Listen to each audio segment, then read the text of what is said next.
إن الحمد لله نحمده ونستعينه ونستغفره ونعوذ بالله من شرور أنفسنا ومن سيئات أعمالنا من يهده الله فلا مضل له ومن يضلل فلا هادي له وأشهد أن لا إله إلا الله وحده لا شريك له وأشهد أن محمدا عبده ورسوله صلى الله عليه وسلم.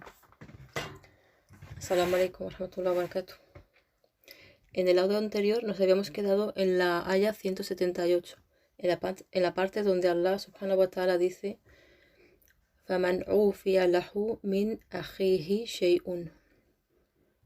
Pero si el asesino es perdonado por el hermano de los familiares de la víctima, y aquí hermano se refiere a hermano en el Islam, como todos somos hermanos, no se refiere al hermano de sangre. Entonces si le perdonan, al qisas, la ley de igualdad queda disuelta y el asesino debe pagar una indemnización económica a la familia de la víctima. فَمَنْ عُوفِيَ لَهُ مِنْ أَخِيهِ شَيْءٌ فَاتِّبَاعٌ بِالْمَعْرُوفِ وَأَدَاءٌ إِلَيْهِ بِإِحْسَانٍ. اتِّبَاعٌ بِالْمَعْرُوف. Allah subhanahu wa ta'ala está ordenando dos partes. La primera parte se dirige a la familia de la víctima, es decir, aquellos que son los herederos de la víctima, los que deciden perdonar y coger la indemnización. Significa que si ellos pretenden rescatar al asesino, pero si éste no es capaz de pagar en ese momento, entonces necesitan esperar hasta que les sea posible y no tienen que obligarle, ni le dicen que venda su casa o sus muebles para entregar el dinero ya. Ellos tienen que esperar hasta que pueda reunir el dinero de la indemnización. Y desde que ellos aceptaron esto, entonces han perdonado al asesino y no deben hablarle con malas palabras. Asesino, te salvamos el cuello. Eso no está permitido. Entonces aquí, fattiba'u bil ma'ruf, y deben tratar a este asesino con justicia y tener paciencia mientras esperan a que él pueda reunir todo el dinero. وَأَدَاءٌ إِلَيْهِ بِإِحْسَانٍ. El asesino debe entregar el dinero de su rescate de una forma excelente. Si es capaz de pagarlo ahora, debe hacerlo y con buenos modales. ذَلِكَ تَخْفِيفٌ مِنْ رَبِّكُمْ وَرَحْمَةٌ. Esta regla, si llega al gobernador, el asesino tendrá que ser ejecutado. Pero Allah subhanahu wa ta'ala ha hecho una excepción a esta regla, a esta norma. Esta excepción es por la misericordia de Allah subhanahu wa ta'ala. ¿Por qué? El Sheikh Ibn Uthaymin, rahimahullah, dijo: el asesino puede ser un miembro de la familia, como por ejemplo un hijo que mata a su hermano o a su primo. El asesino podría haber estado fuera de control, es decir, esa no es su naturaleza, no es una mala persona, pero pudo haber tenido malos pensamientos o estuvo bajo presión o cualquier otra cosa. Entonces tiene que haber una salida, y esto es por la misericordia de Allah subhanahu wa ta'ala. Pero cuando la familia de la víctima decide perdonar, esto debe ser de acuerdo a lo que es mejor. Si una persona es conocida por ser una mala persona, agresiva, suele tratar a la gente como si fueran animales, es despiadado y cruel, entonces no se le perdona. Él tiene que ser asesinado. فَمَنِ اعْتَدَى بَعْدَ ذَلِكَ فَلَهُ عَذَابٌ أَلِيمٌ. فَمَنِ اعْتَدَى. Cualquiera que vaya a transgredir, entonces Allah dice que será severamente castigado. La transgresión puede ser de parte de la familia de la víctima, como por ejemplo, después de haber cogido el dinero de la indemnización, le siguen amenazando y acosando, o bien la transgresión puede ser de parte del mismo asesino. Así que si se llega a un acuerdo de rescate, las dos partes tienen que actuar de acuerdo a lo que complace a Allah subhanahu wa ta'ala, respetando este acuerdo sin ningún tipo de transgresión. Y la siguiente aleya 179. وَلَكُمْ فِي الْقِصَاصِ حَيَاةٌ يَا أُولِي الْأَلْبَابِ لَعَلَّكُمْ تَتَّقُونَ. Esta retribución es un tipo de protección para nuestras vidas, a través del qisas, la ley de retribución. ¿Por qué? Porque es algo que sabes. Sabes que si te atreves a asesinar o si envenenas a alguien, sabes que serás asesinado o envenenado. O si te atreves a empujar a alguien montaña abajo, tú también serás empujado montaña abajo. Entonces, ¿esto qué me hará? Esto me hará frenarme de hacerlo. Cualquiera que tenga malos pensamientos, si sabe que puede ser asesinado por lo que hizo, entonces va a abstenerse de hacerlo. Por ejemplo, si nos referimos a la ley del ladrón, que si roba le cortan la mano. Si una persona ha pensado en robar dinero en un banco o entrar en una casa a robar, si sabe que si le pillan le van a cortar su mano, imagina esto. Si pensamos en esto y miramos nuestra mano, nunca me voy a atrever a coger nada.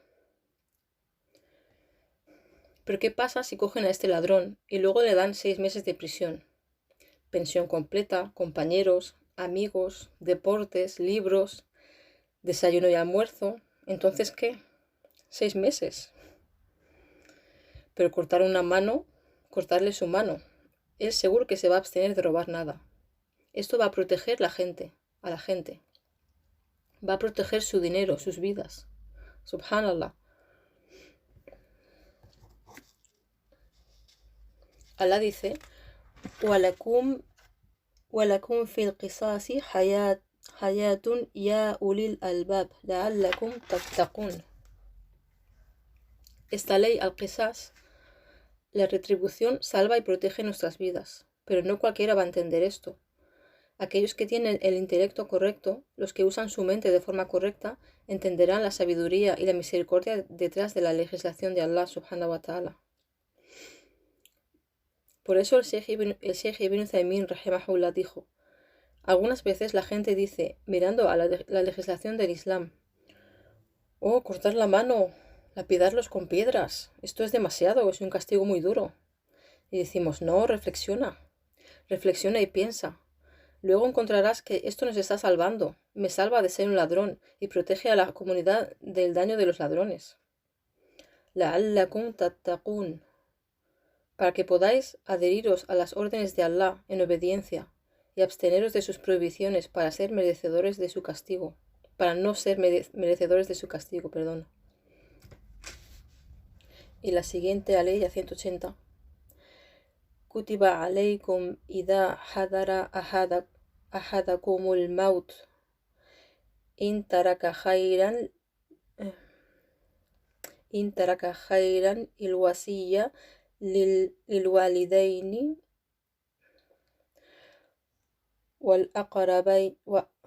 والأقربين بالمعروف حقا على المتقين. La traducción aproximada del significado.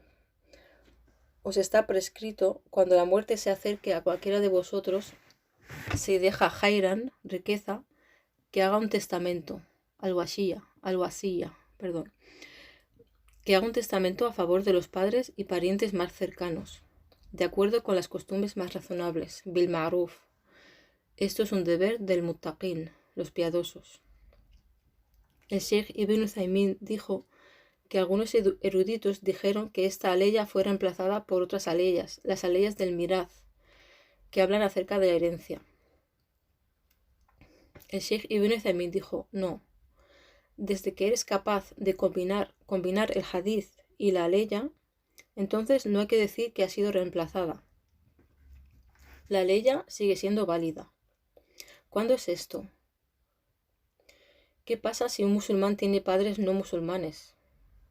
Si este musulmán muere, su madre no musulmana no hereda de él, ni el padre tampoco. Pero aún así, si él quiere darles algo, entonces, dentro del 30% puede darles lo que quiera. Por ejemplo, puede darles el 20% de su riqueza o el 10%, pero nunca más del 30%. Y esto es como una voluntad especial. Esto está fuera de los herederos. Los padres no musulmanes no se consideran herederos. Los herederos son los hijos, los esposos y los padres musulmanes. Pero está permitido dentro del 30% darlo a los huérfanos o cualquier otra caridad que se quiera hacer. Como caridad es máximo 30%. Y también puedes dar tu riqueza al completo a tus herederos. ¿Por qué? De acuerdo a al-wasiyya del profeta sallallahu alaihi wasallam, es mejor dejar a los hijos e hijas en un estado de riqueza para que no tengan que pedir a la gente. Haqqan ala al-muttaqin. Subhanallah. ¿Quién acatará con estas normas? ¿Quién se asegurará de estar dentro del ma'ruf, dentro de lo que es sabiduría y khair? Aquellos que son piadosos por Allah subhanahu wa ta'ala. Esta es la gente que se preocupa por acatar con las palabras de Allah, por cumplir lo que dice Allah subhanahu wa ta'ala. La siguiente aleya. فَمَنْ بَدَّلَهُ بَعْدَ مَا سَمِعَهُ فَإِنَّمَا إِثْمُهُ عَلَى الَّذِينَ يُبَدِّلُونَهُ إِنَّ اللَّهَ سَمِيعٌ عَلِيمٌ. Ahora, un hombre está a punto de morir y escribe su testamento, y luego viene alguien y espera tener alguna participación en este testamento.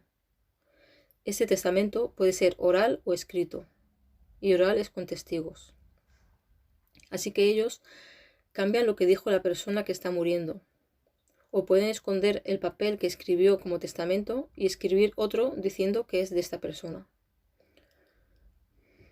Así que si alguien va a cambiar este testamento, entonces el pecado será sobre los que hicieron este cambio.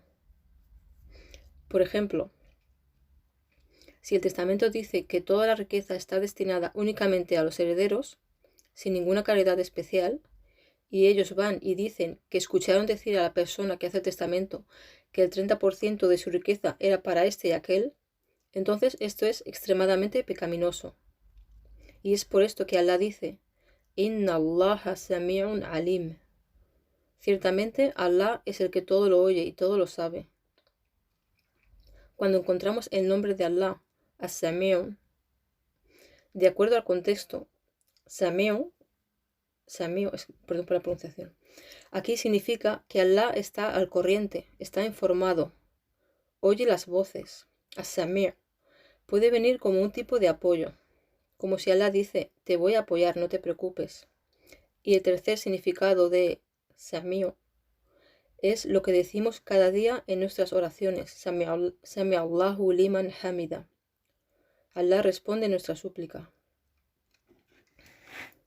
Inna Allaha sami'un alim. Así que Allah no dice qué va a pasar con ellos. Simplemente tened cuidado. Allah es quien todo lo oye y quien todo lo sabe. Y esto debería ser suficiente para abstenerse de cambiar cualquier testamento. Y la siguiente aleya. فَمَنْ خَافَ مِنْ مُوصٍ جَنَفًا أَوْ إِثْمًا فَأَصْلَحَ بَيْنَهُمْ فَلَا إِثْمَ عَلَيْهِ إِنَّ اللَّهَ غَفُورٌ رَحِيمٌ. La traducción aproximada del significado.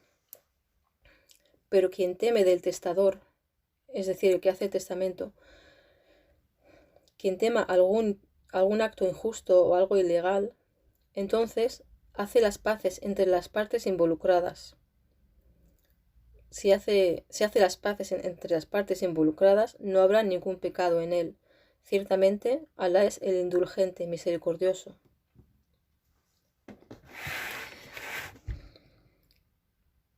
Por ejemplo, si este hombre que va a morir empieza a decir, voy a hacer mi testamento y quiero que el 50% sea para mi hija y el otro 50% sea para mi hijo. Entonces, si alguien le oye decir esto, debe decirle, no, esto no está permitido. No tienes el derecho de hacer esto. Tiene que ser 1/3 para la hija y 1/3 para el hijo. Si, por ejemplo, fueran 300.000 euros como herencia, pues sería 200.000 para el hijo y 100.000 para la hija. Es decir, el varón el doble que la hija. O si, por ejemplo, dice, quiero que el 50% de mi riqueza sea para mis herederos y el otro 50% quiero darlo como sadaka, como caridad. Eso tampoco se puede porque es el 30% como máximo para caridad. Entonces, ¿cuál es la diferencia entre Janafan y Ithman? Al-yanaf es cuando alguien está haciendo algo incorrecto de forma no intencional, sin saberlo. Se desvía del haq, pero por ignorancia. Y el ithman es cuando alguien se desvía del haq y sabe que se está desviando del haq. Por eso, algunas veces, un hombre puede decir algo incorrecto únicamente por ignorancia. Entonces debemos decirle que tenga cuidado, que eso no está permitido. Entonces la persona que sabe acerca de este testamento incorrecto puede aconsejar al que hace el testamento antes de que muera. O algunas veces se encuentra, ya después de su muerte, que en su testamento hay algo no permitido por Allah. Por ejemplo, que quiere dar el 50% o el 60% de su riqueza en caridad. Aquí, Allah da el derecho para corregir este error en el testamento. Así que la persona encargada de repartir los bienes del testamento lo hará de acuerdo a lo que es reconocido por la Sharia, ya que es Allah quien decide los derechos y no el hombre. ¿Y qué pasa cuando los bienes del testamento ya se han repartido? Y por ejemplo se le dio a la hija el 50% y al hijo el otro 50%. Entonces hay que intentar ir a hablar con la hija y decirle que tenga misericordia con su padre, que se equivocó. Y que tenga misericordia con su hermano, porque a ella le corresponde un tercio y no la mitad. Y subhanallah, hasta ahora encontramos enemistad entre familiares debido a testamentos injustos. A veces un hermano coge parte de los bienes de su otro hermano, o coge los derechos de su hermana. Así que, si encontráis algo incorrecto, hay que intentar detenerlo antes de que la persona que hace el testamento muera. Inna Allaha ghafurur rahim. En verdad, Allah es el que todo lo perdona, el más misericordioso. Y todos debemos tomar el dinero como medio para complacer a Allah. Tenemos que ser honestos y justos, porque de lo contrario se pueden arruinar las relaciones familiares. En la siguiente aleya empiezan las aleyas relacionadas con el ayuno.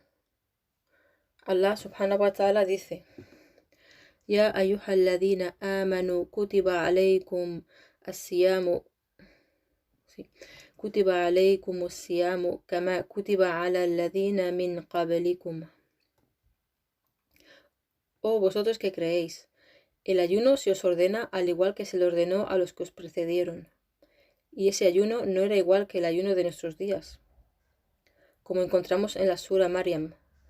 Allí el ayuno era con respecto al habla, no podían hablar, así que el ayuno es retenerse a uno mismo. Entonces podía ser ayuno de comida y podía también ser ayuno de hablar. Allah dice: ¿cuál es el objetivo del ayuno? ¿Por qué nos ordenó el ayuno? Lo legisló para nosotros, la'allakum tattaqun. El objetivo del ayuno es para que alcancemos at-taqwa, para que seamos piadosos. ¿Qué es taqwa? ¿Cómo conseguimos ser piadosos?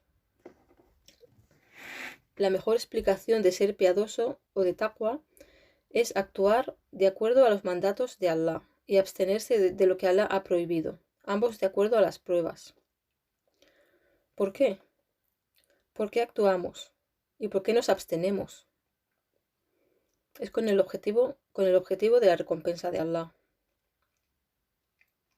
Esta sura, Suratul Baqara, si reflexionamos en esta sura y acatamos por esta sura, nos ayudará a alcanzar at-taqwa. ¿Y qué hay acerca del ayuno?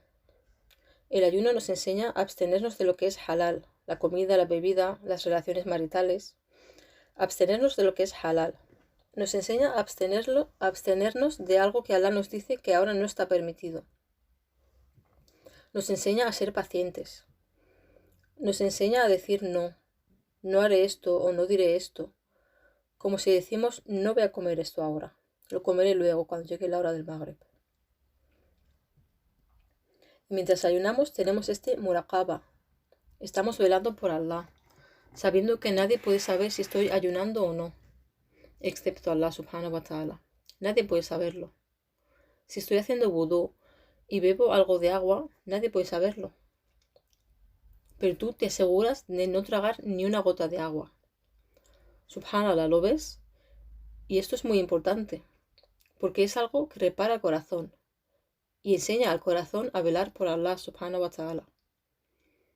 Uno de los actos de ibada más importantes es velar por Allah, como si lo ves con tu corazón. Estás ayunando únicamente por la causa de Allah. Nadie es capaz de saber que estás ayunando, nadie lo sabe, excepto Allah subhanahu wa ta'ala. Y pedimos que Allah nos conceda ser capaces de velar por Él fuera de Ramadán también. Lo mismo que te aseguras de no tragar una gota de agua, debes asegurarte también de no mirar nada incorrecto, o no escuchar algo incorrecto, no decir algo incorrecto. Los eruditos dicen que Ramadán es como una escuela, y las bendiciones de Allah subhanahu wa ta'ala restringiendo al sayatín, abriendo las puertas del Jannah. Así que una de las misericordias y bendiciones de Allah es darnos la oportunidad del ayuno en el mes de Ramadán. En la siguiente aleya, Ayaman ma'dudat, son pocos días. Ramadán no son muchas semanas, ni muchos meses, ni años, solo días. 30 días o 29 días. 4 semanas. فمن كان منكم مريضا أو على سفر فعدة من أيام أخر. Esta aleya fue reemplazada por la regla de la aleya siguiente, la 185. Y quien esté enfermo o viajando puede romper el ayuno y compensarlo recuperándolo otros días. Si rompió su ayuno durante 2 días, después de Ramadán puede recuperar el ayuno otros 2 días para compensarlo. وعلى الذين يطيقونه فدية طعام مسكين. Yutiquna, para aquellos que ayunan con dificultad, como una persona mayor. Esa es la traducción de Muhsin Khan. Y el Sheikh Ibn Uthaymin dijo, Yutiquna viene de taqa, capacidad, poder. Entonces, ¿cuál es el significado de esta aleya? El Sheikh Ibn Uthaymin, rahimahullah, dijo, esta aleya significa que el ayuno es voluntario, no es obligatorio. Es o bien no eres capaz de ayunar o eres capaz de ayunar pero no quieres ayunar. Así que aquí, si tú eres capaz de ayunar pero aún así prefieres no ayunar, entonces tienes que alimentar a musulmanes necesitados. Faman tatawwa'a khairan fahuwa khairun lah, como as-Safa o al-Marwa. Faman tatawwa'a viene de tatawwa'a viene de ta'a. ¿Qué es ta'a? Ta'a es obediencia. Y aquellos que actúen de acuerdo a esta buena obediencia es mejor para ellos. Faman tatawwa'a es aquellos que van a actuar de acuerdo a este acto de obediencia. Para resumir, el ayuno primero no era obligatorio. Aún así podían elegir ayunar o no ayunar. Si no ayunaban, tenían que alimentar a musulmanes necesitados. Podían elegir. Pero Allah les estaba diciendo, es mejor para vosotros ayunar, incluso aunque podáis elegir, pero es mejor para vosotros que ayunéis. وَأَن تَصُومُوا خَيْرٌ لَكُمْ إِن كُنتُمْ تَعْلَمُونَ. Así que es mejor para vosotros ayunar si lo sabéis. Si sabéis el qué. Las bendiciones del ayuno. Cómo el corazón se repara y se apega más a Allah. El corazón se purifica. La recompensa del ayuno es tan especial que solo es conocida por Allah subhanahu wa ta'ala.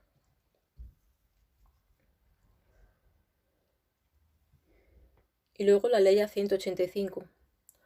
Shahru Ramadán alladhi unzila fihi al-Qur'an hudan lin-nas. Ahora, estos pocos días, Allah nos está diciendo que estos pocos días son el mes de Ramadán. Lo que es especial de este mes es que el Corán fue revelado por primera vez en Ramadán. Y este Corán fue revelado, Hudan lin-nas, como guía para la humanidad. وَبَيِّنَاتٍ مِنَ الْهُدَى وَالْفُرْقَانِ, y pruebas claras y explicación clara a leyes claras que son guía y discernimiento entre lo incorrecto y lo incorrecto. Subhanallah, el Corán es tan grande, tan solo una ley del Corán. Si eres guiado por esta ley, puede cambiar tu vida.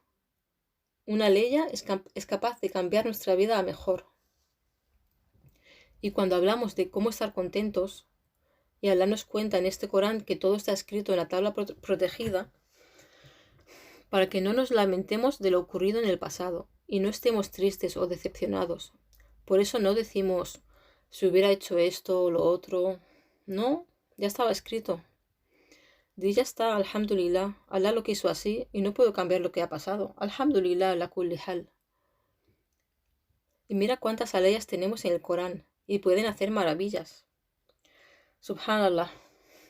Dice la Usteda, el tafsir de algunas aleyas es manhaj, es metodología. Y si seguimos lo que dicen, vamos a solucionar muchos problemas de nuestra vida.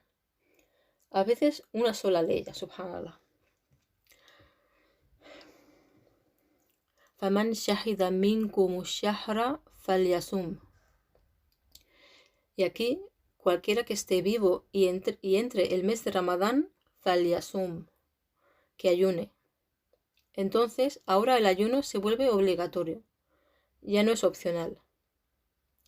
Y ahora Allah subhanahu wa ta'ala repite, وَمَنْ كَانَ مَرِيضًا أَوْ عَلَى سَفَرٍ فَعِدَّةٌ مِّنْ أَيَامٍ أُخَرَ. ¿Por qué lo repite?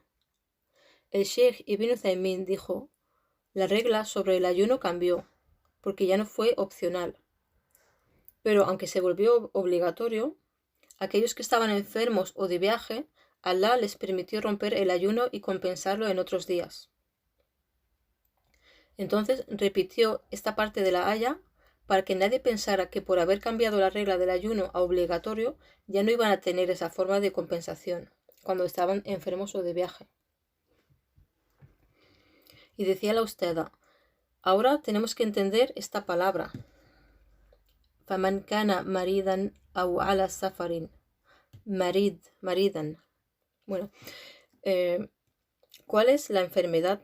¿Cuál es la enfermedad por la cual se me permite romper mi ayuno? Ahora tenemos que entender esto. Hay 3 tipos de enfermedad. La primera enfermedad, el ayuno no afecta a esta enfermedad, como por ejemplo un ligero dolor de cabeza, o daño en un brazo, o una herida en la rodilla. Este tipo de enfermedad no afecta al ayuno. Si dejo de ayunar, no me voy a sentir mejor. Ni tampoco necesito tomar una medicina para sentirme mejor. El ayuno no es dañino. En este caso, no se me permite romper mi ayuno. Si la enfermedad es tal que si estoy ayunando, esta no empeora o no necesito tomar una medicina. Entonces aquí no se me permite romper el ayuno. Y el segundo tipo de enfermedad, el ayuno hará que la enfermedad empeore y que sea más difícil. Por ejemplo, un dolor muy fuerte de garganta y necesito beber algo caliente para aliviar el dolor o necesito tomar medicamentos, ya que incluso si quiero rezar siento dolor. Aquí el ayuno está afectando a la enfermedad, la está haciendo más difícil, más dolorosa. Entonces aquí, ¿qué es mejor? ¿Seguir con el ayuno o romper el ayuno? Lo mejor es, como dijo el Sheikh Ibn Uthaymin, cuando alguien está enfermo y el ayuno hará que la enfermedad se vuelva más intensa, aquí el ayuno está considerado makruh, es algo odiado. Si él ayuna, esto no es lo que Allah ama. A Allah le gusta que rompas el ayuno en esa situación, porque Allah ama darnos concesiones, como cuando alguien no puede rezar de pie, le está permitido rezar sentado. Entonces, si sabes que Allah ama que rompas tu ayuno cuando estás enferma, no hagas lo contrario. Y tenemos una prueba de esto, de que es algo odiado. Abi Darda, radiyallahu anhu, declaró que mientras estaban los compañeros viajando con el profeta, sallallahu alayhi wasallam, en un día muy caluroso, era tan caluroso que los compañeros solían poner las manos sobre su cabeza para protegerse del sol. Uno de ellos se quejó diciendo que se le hacía difícil el ayuno durante el viaje. Así que el profeta, sallallahu alaihi wasallam, ordenó que le trajeran agua y rompió su ayuno delante de ellos. Él estaba ayunando con ellos, pero cuando supo que era difícil para algunos de ellos por el viaje, se detuvo y bebió el agua. Y este es un signo de que ahora necesitaban romper su ayuno. Después de que él hiciera esto, algunos de ellos continuaron ayunando, aunque era doloroso y era muy difícil para ellos. Cuando le contaron al profeta que algunos de los compañeros seguían ayunando, dijo: Ulaika al-Usa. Estos son los desobedientes. Y ahora necesitamos saber que la adoración no es un asunto de cantidad, ni algo que puedas hacer según lo que tú piensas que está bien. Ya que algunos dicen: me da vergüenza estar en el mes de Ramadán y no estar ayunando. Y está enfermo y pasándolo mal. Está ahí sufriendo del dolor. Y no saben que esto es algo incorrecto. Ya que adoramos a Allah de acuerdo a lo que le complace, de acuerdo a lo que Allah ama. Y Allah ama que aceptemos sus concesiones y que seamos agradecidos por ello. Y la tercera situación, el tercer tipo de enfermedad. Alguien está enfermo y el ayuno es perjudicial para él. Puede causarle daño. No solo daño, ese daño que luego se va, no. Por ejemplo, alguien que tiene que beber agua, de lo contrario puede tener un infarto cerebral. O tiene una enfermedad crónica de riñón y necesita beber agua continuamente. O puede haber personas que necesiten comer, de lo contrario pueden llegar a estar en coma. En estos casos el ayuno es haram para ellos. Está prohibido ayunar en este caso. Si se ayuna está cometiendo pecado, porque puede matarse a sí mismo o a sí misma. Y Allah subhanahu wa ta'ala dice: no os matéis a vosotros mismos, Allah es el más misericordioso contigo. Entonces, estas son las tres situaciones de enfermedad. Daño moderado que no se ve afectado por el ayuno, que es soportable. Aquí no está permitido romper el ayuno. Daño o enfermedad que empeora o se agrava si se continúa con el ayuno. Aquí es mejor no ayunar. Y la enfermedad por la cual el ayuno es perjudicial y me puede hacer daño hasta morir, aquí está prohibido ayunar. Y paramos aquí. Inshallah, en el siguiente audio continuamos con las reglas del ayuno durante el viaje. Jazakumullahu khairan. Subhanakallahumma wa bihamdik. Ashhadu an la ilaha illa anta wa astaghfiruka wa atubu ilaik. Assalamu alaikum wa rahmatullahi wa barakatuh.